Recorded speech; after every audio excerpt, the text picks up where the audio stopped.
Flamingo Land Resort in Malton, North Yorkshire is over halfway through their big new project, looking likely for 2026. And that is the full refurbishment and overhaul of the Lost River ride. So in this particular video, with the help of Theme Park Insanity, we're going to be taking a look at the latest construction updates over the past week on site. And we're also going to share some details about what could be the name for the upcoming project. So if you are new around here, make sure you like the video if you loved it, subscribe if you're new around here, and hit the notification bell so you never miss another video. And for now, ladies and gentlemen, let's get straight into this video talking about the latest updates on site from the unnamed Lost River ride refurbishment at Flamingo Land. So before we talk to Theme Park Insanity about what's going on site, we had to take a look at the history behind this project, and it goes all the way back to Klondike Creek. Klondike Creek was one of the earlier water attractions in Flamingo Land's evolution when it debuted back in 1985. The ride closed in 2003 and was replaced by the Lost River ride, which opened back in 2004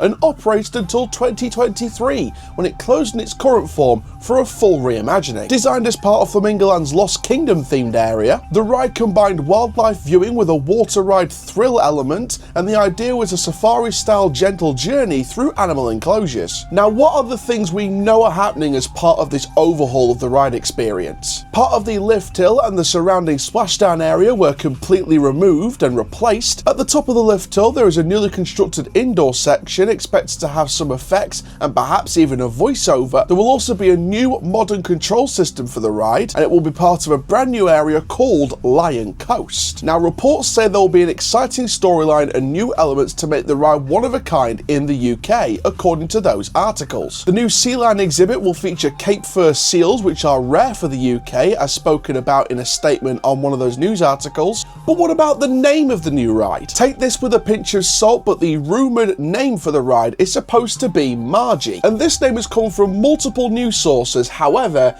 it's worth noting that at this stage in the process, it is not the official name announced by the park. That is yet to be decided. If you want to know what the name means, it means water in the language of Swahili, and it would make a lot more sense with the area named Lion Coast, and it could be given a real Swahili coast type theme reflecting East African style and design. If the intention by Flamingo Land is to have the name of the ride become Margie, it means that the Lion Coast themed area, the new area that the ride will sit in as part of the new exhibits and the overall atmosphere, will reflect a very East African style of theming. And I think that's very, very good of the park to have it in a fully themed area rather than just a few enclosures and a water ride. It's going to be its own themed area and really give off its own story to the customers of Flamingo Land Resort. But what's been happening on the construction site of the new water ride recently? Well, this is where we bring in Theme Park Insanity as our special guest in this episode to cover all of the new updates. Hey Aaron, thank you so much for having me on, really appreciate it. Obviously really excited to talk about Lost River,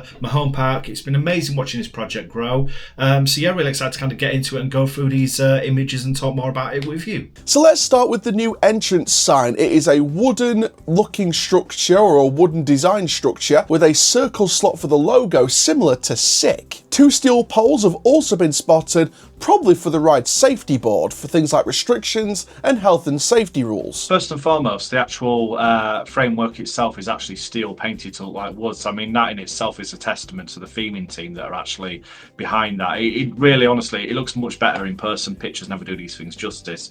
I think in terms of what we're looking at for the entrance, really, is we're looking at a very similar feel to kind of what we had with SICK, obviously with that kind of big sort of circular logo. There's a name kind of been teased. We'll talk about that in a bit as well. And then, of course, those two metal poles that you mentioned, I'd assume we're going to be for the ride information, so restrictions, requirements, all that sort of thing. And obviously, first and foremost, what you can expect as you walk through the entrance part there. So it's kind of mirroring what there originally, but I think they've kind of upgraded it somewhat as well to sort of fit with the new modern feel they're going for. In terms of the lift hill for the ride, it has daunted a new blue colour scheme. There is also a structure underneath the lift hill. Absolutely. I mean, to be honest with you, the lift hill itself, from what I've heard, the whole of the trough has been repainted that blue colour.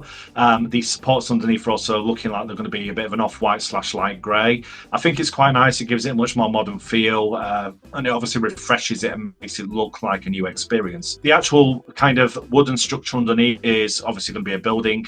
In terms of what they're putting in there, we don't yet know. I'd assume it might even be kind of sort of a bit of a plant house, you know, that sort of thing with like electricals and stuff like that in it. There's a lot of kind of areas underneath it in terms of enclosed areas, and obviously the main one that's actually under the actual top of the lift itself will be, we believe, for the SimWorks hardware, which is going into that shed, or at least that's what I've been told. So that additional one might just be purely electrical, but again, you know, it's an additional structure that has literally gone up in the past couple of weeks. This past week, the trough has been filled in with water. However, this isn't the water that will remain on the opened ride experience. I mean, that's the hope, ultimately. As you can see, you know, the colour of the water isn't looking amazing. They've got to filter it through and actually sort of, you know, get all of that green out. We believe that water that's gone in has come from that lake that's next to where Kumali is. They pumped it through and into there. That's the reason for the discoloration. I'd assume that within the next maybe month or so, you know, we'd probably be seeing testing happen, I'd imagine. It's looking very likely, and I'm certainly hoping that happens. As we come round the corner to the brand new looking splashdown section of the ride after that new drop, it's all looking very, very clear and very, very precise, and also very pristine and beautiful. Especially it'll look even more beautiful once the ride opens. The primary reason, obviously, behind kind of lowering the height of the drop is to, as you say, bring it into a brand new era, brand new ride hardware. The original hardware, should I say, obviously isn't no longer available.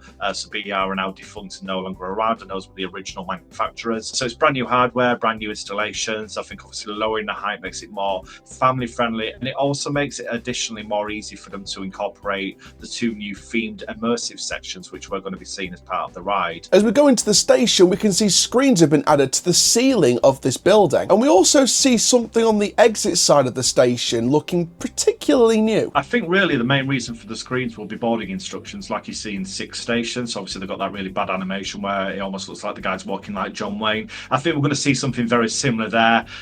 Boarding and disembarking the boats, you know, that was quite a rigid protocol with Lost River. You know, you had to hold the bar down for them to then release it to get back up again. I think really it's going to be sort of playing that kind of information as you kind of get on and off the ride, letting you know kind of what to sort of expect as you do get on and disengage. I mean, who knows? We could also maybe see a bit of a pre-show style thing going on with the screens too, a bit of information, but I do think it is primarily going to be for boarding and disembarking instructions overall. From what I can tell, at least, it looks like you're going to be disembarking and getting on the same side. So you've got your brand new queue line, which obviously originally was where you got off and went down into the exit of the ride. That's now changed, so it looks like you've got a bit of a cattle pen queue line over there. I'm not a fan of those personally, but at the end of the day, they do the job. And I think to review, we're going to be obviously seeing people getting off on that same side as well. I think what they're probably going to go for on the other side of the platform ultimately is a bit more of a themed feel. As we've seen, you know, they have got that wooden structure up. There isn't yet a roof on it, and I would expect we're probably going to see some form of roof kind of enclosing that. But at the same time, you know, it'll be interesting to see what they do put in that space. There's not been a great deal of information about that, and obviously I've talked to a few people, but they've been quite hush-hush about a lot of the ride's kind of elements and stuff like that. So yeah, it'll be interesting to see what goes in that space. Metal panels have also been spotted underneath the top of the drop on this new water ride. So if you're referring to the ones where they were welding them on, it's got that kind of clamp on it there.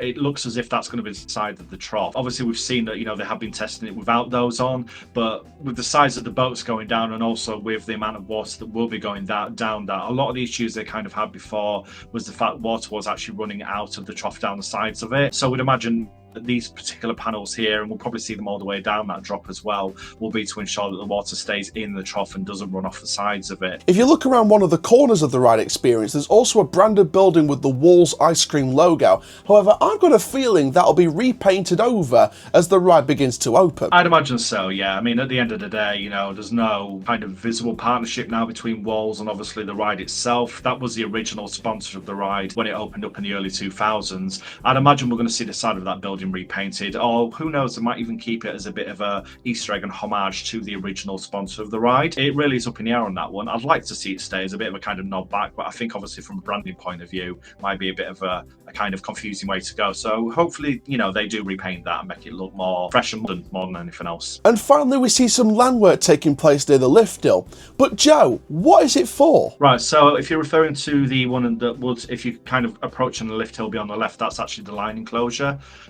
Now, the line enclosure originally had great big glass panels up and around it as you kind of went round, which of course was a standard way of kind of giving you that distance between yourselves and obviously the lines that are in there. What the resort have proven in recent years is that you don't necessarily need to have that approach in terms of that side of it. We've seen with the cheetah enclosure, it's got a moated surround with metal rods kind of sticking up to kind of keep them ultimately a distance from yourselves. Now, talking to a lot of the people that are working on that ride, that's the kind of primarily focus that they're going for with this. Again, we're going to see a moated surround around the lions. You'll see them, but at the same time, it'll be perfectly safe. You'll be protected from them, and ultimately they won't be able to actually get to you because the rods are obviously placed in such a way that it would be physically impossible for them to be able to jump over them, I believe. So with the ride name potentially Margie, what are you thinking about that name? So ultimately, Mahi's been thrown around by quite a few different sources on Park. Nothing official has yet been confirmed, but it's definitely sounding like that's going to be the name of the ride.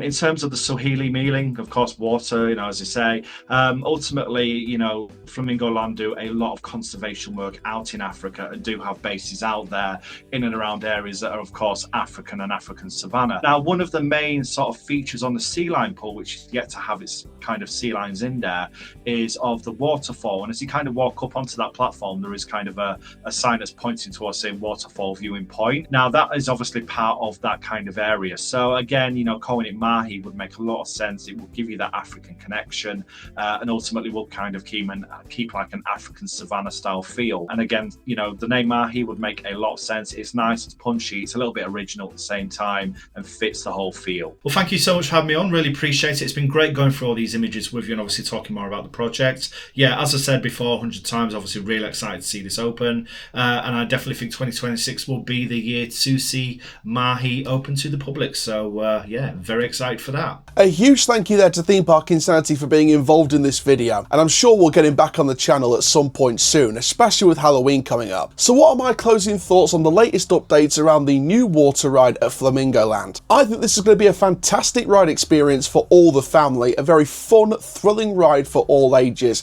and for me, this one's going to create quite an impact, or should I say, make a real splash. In terms of if the name of the ride is to be Margie, what are my thoughts on it? Of course, you have to take it with a huge pinch of salt because, as we all know, this may not be the actual name for the ride. However, if the name is intended to be Margie, I think that is very, very clever by the marketing team. When you've got the Lion Coast themed area reflecting a potential East African style, with the name Margie meaning water in the Swahili language, I think the potential storyline for this ride could be very, very exciting because you've got loads of different creative possibilities to merge the East African nature into the story of this particular ride, especially with the name Margie / water, if it is indeed the name for this ride experience. And I can't wait to really cover this particular storyline of this ride experience in as much detail as possible when the ride is open. So this new attraction at Flamingo Land is really creating a buzz in the UK theme park industry. And here on Costa Ciao, the excitement is no different because we're going to be there as soon as possible once the ride is open